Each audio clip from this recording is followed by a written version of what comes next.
Mau lihat ya?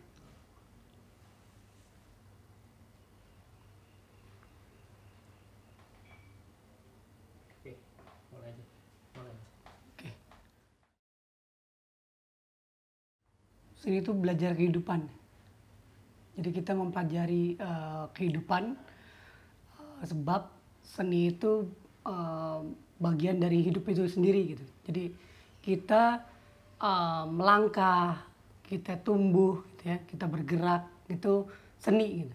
Karena di dalam seni juga itu ada proses gitu. Nah di dalam seni ada proses, proses itu yang akhirnya kita meresapinya, mengalaminya, mengamatinya, merasakannya gitu. Nah itulah seni gitu, menyentuh gitu, menyentuh bagian terdalam gitu. Namun dia tampak ataupun tidak tampak gitu. Nah itulah seni gitu.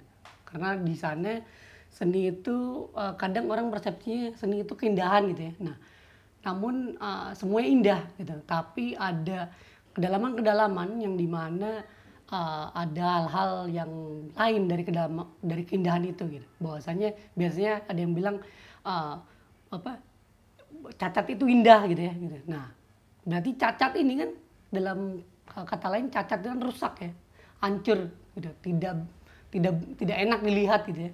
Nah tapi itu indah gitu. Nah itulah seni gitu. Jadi seni itu ya belajar, jadi bagaimana kita melihat sesuatu dengan cara atau sudut pandang kita secara estetika gitu. Bahwasanya indah itu ya dalam sebuah proses belajar gitu. Karena seni itu adalah belajar tentang kehidupannya sendiri gitu. Ya,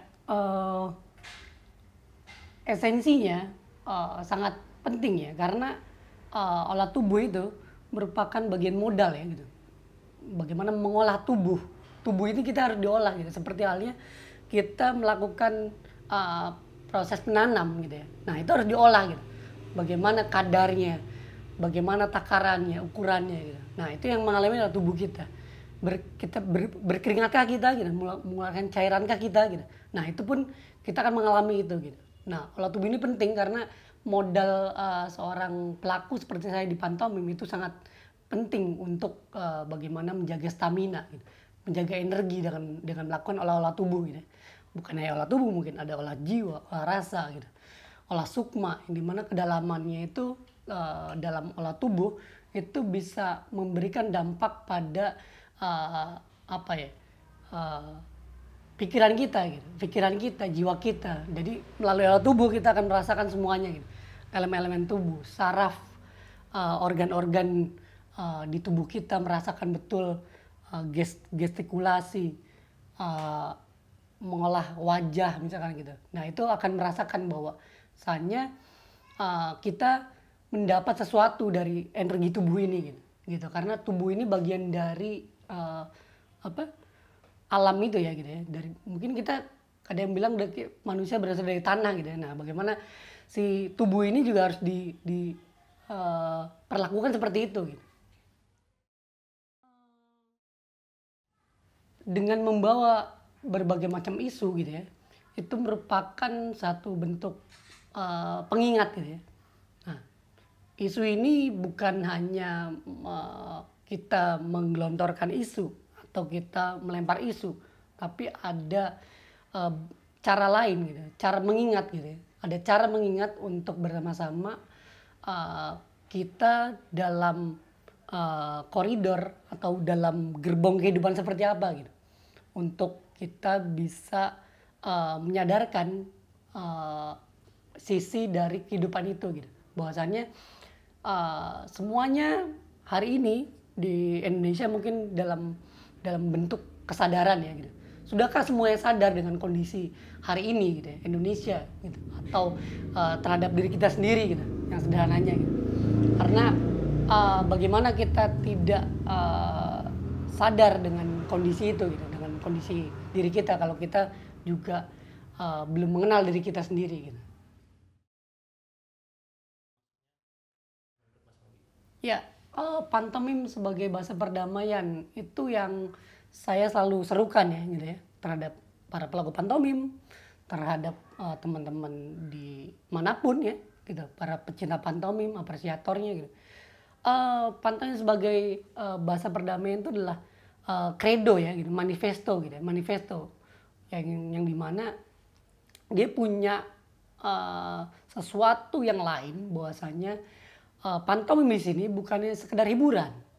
Pantomim di sini bukan hanya sekedar lucu-lucuan belaka gitu, tapi memiliki kedalaman yang dimana kita bisa menyebarkan gitu, menyebarkan perdamaian dengan cara bahasa tubuh yang berbahasa universal gitu. Nah, karena bahasa tubuh tidak bisa dibohongi. Gitu. Nah, sedikit kebohongan dalam bahasa tubuh itu akan terlihat gitu. Akan mengundang persepsi negatif mungkin ya gitu. Nah, bahasa tubuh buat saya tidak bisa, harus itu ada bahasa kejujuran gitu dan tidak bisa dibohongi gitu. Nah, disinilah posisi bagaimana bahasa pantomim itu sebagai bahasa perdamaian gitu. Dan itu yang saya dan teman-teman pantomim mencoba untuk serukan bahwa main the language of peace itu merupakan bukannya jargon atau slogan, tapi itu harus menjadi bagian dari sikap gitu ya, bahwa apa yang kita tuju dalam kehidupan ini, kalau tidak ingin damai atau ingin tenang gitu, ingin terciptanya kebahagiaan gitu. Karena kami adalah bagian dari the messenger gitu, pembawa pesan itu gitu. Dan itu harus berada atau bersetubuh dengan sikap-sikap dalam hidup kita gitu. Ya, idealisme berkarya itu bentuk ini ya, apa ya, saya yakini betul selalu menjadi bagian hal-hal yang selalu dianugerahi gitu. Karena saya gini, saya yakin dengan kesenian ini, maka akan yakin gitu dengan apa yang saya jalani gitu. Karena kalau kita juga meninggalkan bentuk idealisme itu akan menjadikan ruang hidup kita terasa hampa gitu, terasa kosong gitu ya, tanpa idealisme gitu. Karena apapun itu sebagai manusia, baik hewan ataupun tumbuhan, saya yakin mereka juga tumbuhan dan punya idealisme sendiri gitu ya, yang ibaratnya mereka juga makhluk gitu ya, makhluk hidup ya gitu. Nah, idealisme itu harus ada gitu, karena buat saya idealisme sebuah ilmu keyakinan gitu ya, bahwa kita berada di jalan untuk kebaikan, di jalan untuk kebenaran gitu. Karena itu merupakan ide dan gagasan yang berawal dari diri kita bisa berbagi gagasan pemikiran untuk orang banyak gitu. Jadi itulah salah satunya buat saya idealisme.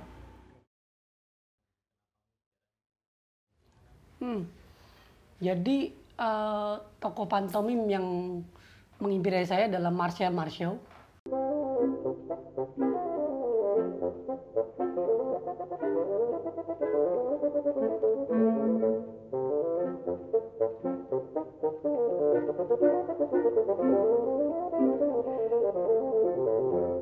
Dia adalah salah satu maestro pantomim di dunia ya, yang sekarang juga sampai hari ini menjadi rujukan bagi para pantomim di beberapa negara. Terutama ada setiap tahunnya peringatan kelahiran, kematiannya gitu ya. Nah, Mas Marsu buat saya adalah energi ruh ya, ruh yang hadir dalam tubuh saya, pikiran saya, imajinasi saya ketika saya berpantomim. Nah, saya menarik energi ruhnya ini berdasarkan kondisi Indonesia hari ini gitu. Nah, saya akan menceritakan seperti apa kondisi Indonesia hari ini. Saya akan membawa peristiwa apa yang ada di Indonesia hari ini gitu. Nah, itu harus menjadi bagian dari konstruksi besar yang digagas oleh Marcel Marceau gitu. Karena beliau pun juga berkontribusi besar terhadap bagaimana melawan ketidakadilan saat pembantaian manusia pada zaman Hitler, Perang Dunia II gitu. Nah, ini juga tidak lepas dari bagaimana dia menjadi orang yang pertama menemukan identifikasi wajah putih gitu ya. Gitu. Nah, wajah putih ini juga salah satu transformasi bentuk dari korban-korban kejahatan kemanusiaan di Jerman sana gitu ya. Pada revolusi industri dan pada Perang Dunia II gitu. Nah, ini adalah konstruksi besar untuk bisa orang mengingat bahwa orang yang sudah mati, orang yang sudah tiada itu tidak begitu tiada saja, tapi mereka energi dan ruhnya masih ada dalam kehidupan kita gitu. Semangat hidupnya, semangat untuk bisa melanjutkan perjuangannya gitu. Jadi wajah putih merupakan ruh buat saya itu yang saya dapat dari seorang Marcel Marceau gitu. Karena saya sangat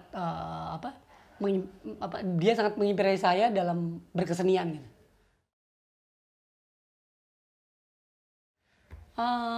Indonesia 100 tahun berarti 2045 ya.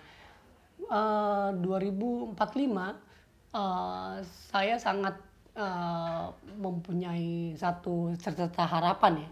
Gitu. Harapan adalah banyak generasi muda saat ini sudah banyak menguasai hal-hal yang sifatnya teknologi, bahasa, dan juga pemikiran yang kritis gitu. Mungkin kedepannya dari elemen-elemen yang saya sebutkan, teknologi, bahasa, daya kritis ini, gitu, pemikiran kritis itu modal utama Indonesia 100 tahun lagi itu mempunyai harapan besar gitu, yang harus ditaruh pada generasi saat ini gitu. Generasi digital mungkin gitu ya, atau generasi milenial gitu ya. Nah, itu adalah modal harapan bahwasannya jangan sampai menjadi gagap untuk membaca 100 tahun gitu. Karena dalam 100 tahun buat saya adalah ada hal-hal dalam di generasi saat ini untuk 100 tahun ke depan nanti ada hal bagaimana ke depannya anak muda dengan Indonesia 100 tahun itu bisa menguasai banyak hal gitu dan bisa bersaing dengan negara-negara lain gitu ya.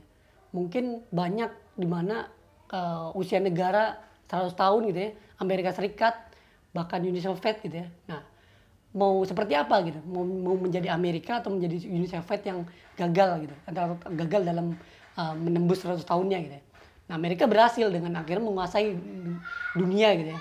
Nah, hal-hal itu juga berdampak baik kan gitu ya. Nah, proses ini 100 tahun ini bahwasanya semoga masyarakat Indonesia, manusia-manusianya bisa terus melakukan hal-hal kebaikan dengan porsinya dan kapasitasnya untuk menjaga dan merawat Indonesia dengan seutuhnya gitu.